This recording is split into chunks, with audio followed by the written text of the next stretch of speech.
이 조직이 예를 들어서 우리가 회사라고 하죠. 그냥 회사. 회사는 뭐를 목적으로 갑니까? 이익을 목적으로 갑니다.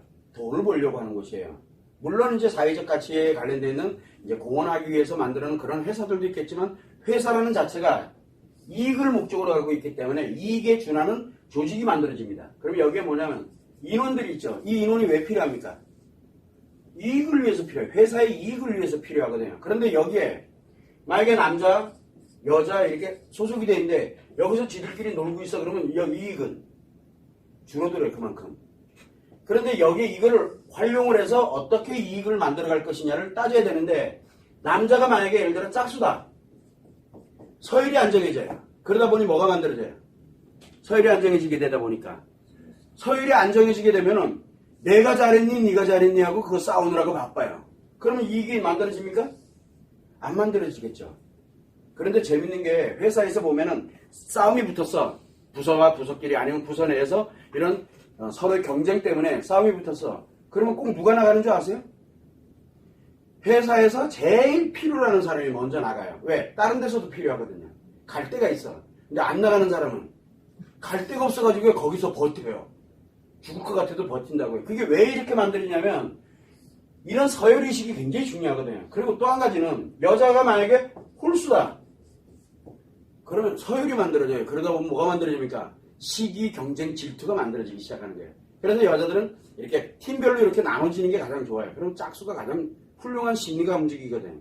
그런데 이렇게 만들어지게 되면 이 여자가 홀수이고 이거는 부서별로 나누고 같은 공간에서 어떻게 있느냐가 굉장히 중요한 거예요. 회사 전체가 중요한 게 아니라. 그러면 업무 효율성이 나옵니다.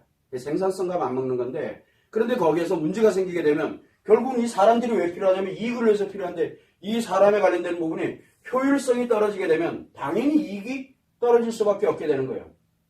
여기서 적자가 나오게 되면 회사 도산하는 거죠. 회사 도산하는 건 별 문제가 아니에요. 사람 때문에 그래요.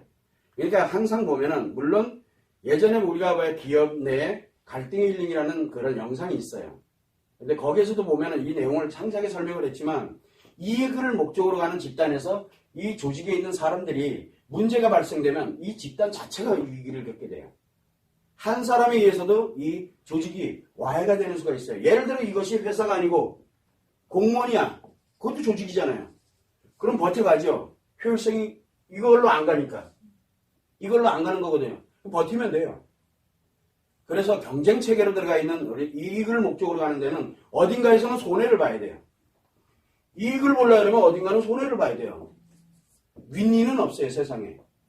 그래서 항상 가면은 이 누군가의 손해에서 이익을 가져가야 되는데 손해나는 쪽으로 들어가면은 망하는 거고 이익이 나는 쪽으로 가게 되면 나름대로 돈 벌고 나름대로 살아가게 되겠죠.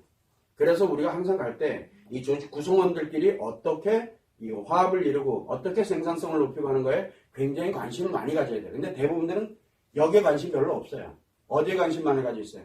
어떤 업무냐, 아이템, 그 다음에 계획, 기획력이라고 우리가 표현을 합니다. 그런 여러 가지 사안들에 관심이 많지, 외적인 거에 관심이 많지, 실제 내부 인원에 관련된 데서는 별로 관심이 없어요. 사실은 인사가 만사거든요.